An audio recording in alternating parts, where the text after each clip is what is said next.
O tema do momento, a esperança de 2024 aí é a política de reindustrialização. Eu tenho escrito esses dias aí que nós vimos um festival de besterol da mídia aí que dói, né? É coisa velha, é coisa velha. Até hoje eu estava ironizando, né? Como o que ocorreu na história é coisa velha, esse pessoal não se dá nem ao trabalho de ler o mínimo de história econômica aí, né?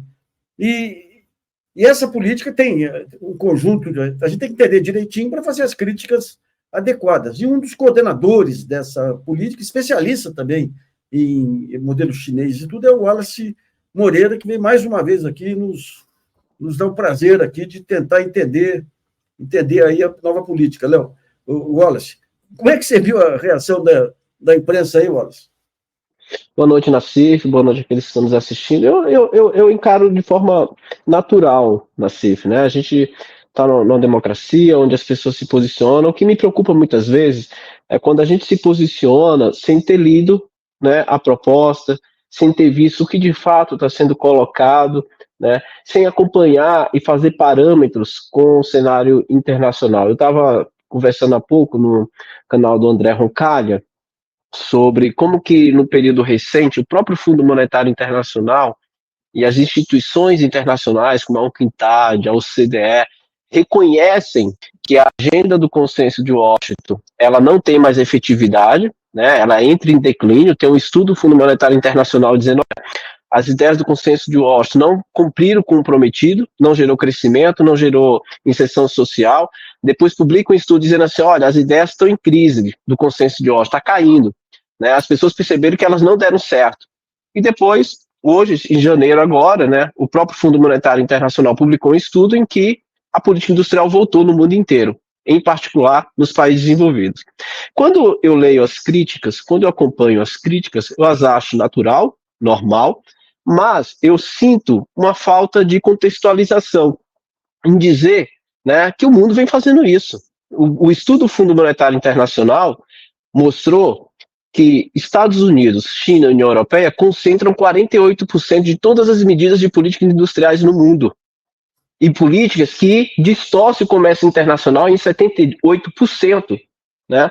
Então, veja, o mundo voltou às políticas industriais. E nós estamos olhando para o que o mundo está acontecendo e construindo essas políticas em novos parâmetros, né, de fronteira, de elaboração, de pensamento, de acompanhamento. Por exemplo, se você me permite, uma das principais questões que eu vi, né, é chamar essa política velha. Se essa política é velha, então o mundo inteiro está velho, porque o mundo inteiro vem trabalhando com esses parâmetros de políticas industriais, de fomento à sua indústria. Então eu fico me perguntando se de fato, né, é a análise que é velha ou, né, se é o mundo inteiro que está velho, porque o mundo inteiro está fazendo isso. Então, onde é que se coloca a problemática? O segundo ponto, Nassif, né, é que eu acho que, por exemplo, se você olhar o que foi publicado no dia 22, para além da política, da nova política industrial, é um decreto em que se diz que as metas elas serão avaliadas e publicadas em até 90 dias. Por que isso é importante, Nassif?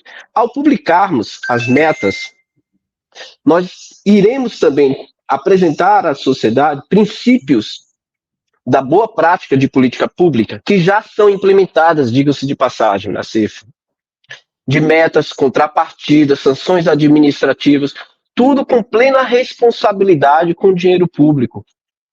Tudo dentro do princípio de fiscalização dos órgãos públicos. Talvez as pessoas ignoram ou não sabem de que o Tribunal de Contas da União acompanha, fiscaliza todas as políticas públicas elaboradas. A crítica, por exemplo, que se deu em relação ao plano, né, Mais Produção, ela ignorou por completo que o BNDES, por exemplo, né, é considerada a instituição pública mais transparente do país. Que o nível de inadimplência, né, que o nível de inadimplência do BNDES é 0,01%. Que toda a política de crédito, o BNDES não faz doação. O BNDES é um banco, ele faz crédito. Ele segue o princípio de avaliação, de proposta, de impacto, de resultado e suspensão e punições para todos aqueles que adquirem. Tanto é que o nível de inadimplência é 0,01%. Então, assim, eu acho que todas as críticas que foram levantadas, eu sempre digo que são importantes, porque nos chama a atenção para ter uma maior preocupação com a política pública que nós estamos elaborando, mas ela precisa ser bem contextualizada, bem ponderada, e não ignorar coisas concretas, fatos concretos, e não partir apenas para o princípio ideológico do que eu não gosto, eu não concordo, e ignorar o mundo concreto, o fato real. É isso. Olha, eu queria que você explicasse aqui para o pessoal, digamos, esse funding aí que o BNDES vai ter para poder oferecer crédito mais barato. Como é que é constituído? Veja só, o plano mais. Vamos contextualizar o todo, Nassif. O que é a nova política industrial? Ela não é setorial. Ela é baseada em missões, que é coordenada pela secretária executiva do Conselho Nacional de Desenvolvimento Industrial, a Verena Hittner. Né? Ela é a secretária, ela coordenou, e aí, veja, não é uma política do MDIC, é uma política do governo do presidente Lula, porque o CNDI são 20 ministérios, mais o BNDES, mais 21 representantes da sociedade civil e 16 convidados. Veja que isso foi amplamente dialogado durante o ano inteiro. Então, todas as propostas ali, elas trabalham em diálogo com a sociedade. E a partir daquele momento, a gente constituiu a política, a proposta em missões. Você não vai ver escolhas setoriais, você vai ver perspectiva de missões que dão ao Brasil um objetivo de buscar melhorar a qualidade de vida da população, atender os interesses da sociedade. Então, por exemplo, nós temos 6 grandes missões na CIF, que são as cadeias agroindustriais, o complexo econômico industrial da saúde, a questão da infraestrutura do saneamento, a transformação digital, a bioeconomia e transição energética e as tecnologias de interesse e soberania nacional. São temas que estão na fronteira do debate de política industrial no mundo inteiro. E por que isso? Porque quando a gente dialoga, por exemplo, com o complexo econômico industrial da saúde, eu estou trabalhando com a proteção da vida das pessoas. Gera emprego, gera renda, mas, simultaneamente, eu protejo a vida da pessoa. Quando eu trabalho com cadeias agroindustriais, eu estou pensando em agregar valor, fortalecer um setor, né, uma dimensão produtiva em que o Brasil é competitivo e que o mundo inteiro busca, que é soberania alimentar. Tá? Proteger sua população e contribuir para que a população no mundial também tenha esse mesmo benefício. Então, esses princípios das missões colocam o Brasil dentro de uma fronteira de debate das melhores práticas de políticas públicas e industriais no mundo. E as pessoas ignoram esse debate. Quando a gente pensou isso na CIF, aí entra o que você está me perguntando, que é o plano mais produção. O que a gente observou? Como é que o nosso agronegócio se transformou num case de sucesso? Tem vários elementos. Temos vantagens competitivas, herdadas, terras produtivas, né, uma evolução histórica da nossa agricultura, mas um dos instrumentos que foi fundamental para esse avanço é o Plano Safra, né? Que é um plano que dá linhas de crédito para custo e investimento, que dá previsibilidade para que o setor invista, avance, e ele teve um sucesso muito grande. Se a gente pegar nossa pauta exportadora, o superávit na balança comercial, os recordes que nós estamos alcançando, é resultado de uma política pública bem elaborada, de instituições que compõem esse ecossistema, como a Embrapa, por exemplo, né? Então, o que a gente pensou? A gente precisa, numa perspectiva de isonomia, de política pública e de olhar um case de sucesso, fazer isso para a indústria. Sim.